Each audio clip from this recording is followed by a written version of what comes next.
తెలుగు తెరను ఏలిన నట సార్వభౌముడు, తెలుగు ప్రజల గుండెల్లో దేవుడై నిలిచిన మహానుభావుడు, తెలుగువారి ఆత్మ గౌరవాన్ని దశ దిశల చాటిన యుగ పురుషుడు, ఆయనే మనందరి ప్రియతమ నందమూరి తారక రామారావు గారు. అన్నగారి 102వ జయంతి సందర్భంగా ఈ నట దిగ్గజానికి, ప్రజానాయకునికి ఇదే మా ఘననివ్వాలి. తెలుగు సినీ చరిత్రలో కొన్ని పేర్లు సువర్ణ అక్షరాలతో లిఖించబడతాయి. అలాంటి వారిలో అగ్రగణ్యులు విశ్వవిఖ్యాత నట సార్వభౌమ నటరత్న పద్మశ్రీ డాక్టర్ నందమూరి తారక రామారావు గారు. కేవలం నటుడిగానే కాకుండా దర్శకుడిగా, నిర్మాతగా, రాజకీయ నాయకుడిగా, ముఖ్యమంత్రిగా తెలుగు ప్రజల జీవితాల్లో చెరగని ముద్ర వేసిన ఆయన ప్రస్థానం ఒక అద్భుతం, ఒక స్ఫూర్తిదాయక గాథ. ఈరోజు మే 28 అన్నగారి జయంతి. ఈ సందర్భంగా ఆయన సినీ రాజకీయ ప్రస్థానంలోని కొన్ని ముఖ్య ఘట్టాలను మనం తెలుసుకుందాం. కృష్ణా జిల్లా నిమ్ముకూరు అనే చిన్న గ్రామంలో 1923 మే 28న శ్రీ లక్ష్మయ్య చౌదరి, వెంకటరామమ్మ దంపతులకు జన్మించారు తారక రామారావు. చదువు పూర్తయ్యాక సబ్ రిజిస్టర్గా ఉద్యోగంలో చేరినప్పటికీ నటన మీద ఉన్న అమితమైన ఆసక్తి ఆయన సినిమా రంగం వైపు నడిపించింది.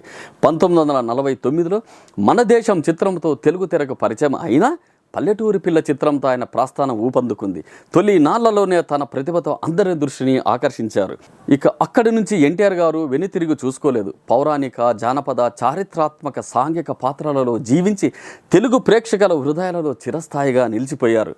ఎన్టీఆర్ గారు శ్రీకృష్ణుడిగా, శ్రీరాముడిగా, రావణాసురుడిగా, కర్ణుడిగా, దుర్యోధనుడిగా ఇలా ఏ పాత్రలోనైనా ఆయన ఒదిగిపోయిన తీరు అద్భుతం. మాయాబజార్లో ఆయన పోషించిన శ్రీకృష్ణుడి పాత్ర తెలుగువారి మధ్యలో దైవ స్వరూపంగా నిలిచిపోయింది. లవకుశలో రాముడిగా, శ్రీ వెంకటేశ్వర మహత్యంలో శ్రీ వెంకటేశ్వరుడిగా ఆయన నటన అనితర సాధ్యం.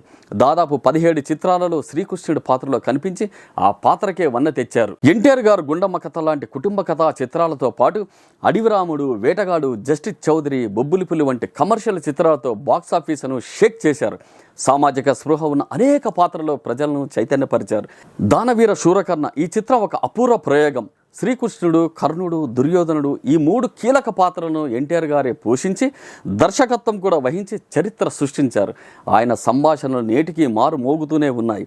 ఎన్టీఆర్ గారు దర్శకుడిగా, నిర్మాతగా నేషనల్ ఆర్ట్స్ థియేటర్ పతాకంపై సీతారామ కళ్యాణం, గులేబా కావాలి కథ, శ్రీకృష్ణ పాండవీయం, వరకట్నం వంటి అనేక విజయవంత చిత్రాలను నిర్మించి కొన్నిటికి దర్శకత్వం కూడా వహించారు.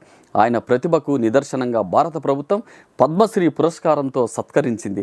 అనేక జాతీయ, రాష్ట్ర స్థాయి అవార్డులు ఆయన కీర్తి కిరీటంలో చేరాయి.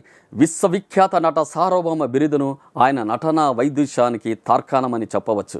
వెండి తెరపై తిరుగులేని కథానాయకుడిగా వెలుగొందుతున్న సమయంలో తెలుగు ప్రజల ఆత్మగౌరవం దెబ్బతింటోందని, ప్రజాసేవ చేయాలనే తపనతో ఎన్టీఆర్ గారు రాజకీయాల్లోకి ప్రవేశించారు. 1982 మార్చి 29న తెలుగువారి ఆత్మగౌరవం పునరుద్ధరణ అనే నినాదంతో తెలుగుదేశం పార్టీని స్థాపించారు. ఆయన పిలుపునకు తెలుగు ప్రజానీకం ఏకమైంది. తెలుగుదేశం పార్టీ స్థాపించిన కేవలం 9 నెలల్లోనే 1983లో జరిగిన అసెంబ్లీ ఎన్నికల్లో అఖండ విజయం సాధించి ఆంధ్రప్రదేశ్ ముఖ్యమంత్రిగా పదవీ బాధ్యతలు చేపట్టారు. ఇది భారత రాజకీయ చరిత్రలో ఒక అరుదైన ఘట్టమని చెప్పవచ్చు. చైతన్య రథంపై రాష్ట్రమంతా సుడిగాలి పర్యటన చేసి ప్రజలతో మమేకమయ్యారు. ఎన్టీఆర్ గారు ముఖ్యమంత్రిగా ఆయన ప్రవేశపెట్టిన అనేక సంక్షేమ పథకాలు ప్రజల గుండెల్లో చిరస్థాయిగా నిలిచిపోయాయి. 2 రూపాయలకే కిలో బియ్యం పేదవాడి ఆకలి తీర్చిన ఈ పథకం దేశవ్యాప్తంగా ప్రశంసలు అందుకుంది. గ్రామాలలో మరియు పట్టణాలలో నిరుపేదలకు సొంతింటి కలను సాకారం చేశారు. మహిళలకు ఆస్తిలో సమాన హక్కును కల్పించడం, తిరుపతిలో పద్మావతి మహిళా విశ్వవిద్యాలయం ఏర్పాటు చేయడం వంటి చర్యలతో పాటు అభ్యున్నతికి పాటుపడ్డారు. గ్రామాలలో పటేల్, పట్వారీ, కరణం, మున్సబు వ్యవస్థలను రద్దు చేసి పరిపాలన ప్రజలకు చేరువ చేసేందుకు మండల వ్యవస్థను ప్రవేశపెట్టారు. చెన్నై నగరానికి తాగునీరు, రాయలసీమకు సాగునీరు అందించే బృహత్తర లక్ష్యంతో తెలుగు గంగా ప్రాజెక్టుకు శ్రీకారం చుట్టారు. తెలుగు భాషా సంస్కృతుల పరిరక్షణకు పెద్దపీట వేశారు. తెలుగు విశ్వవిద్యాలయాన్ని స్థాపించారు.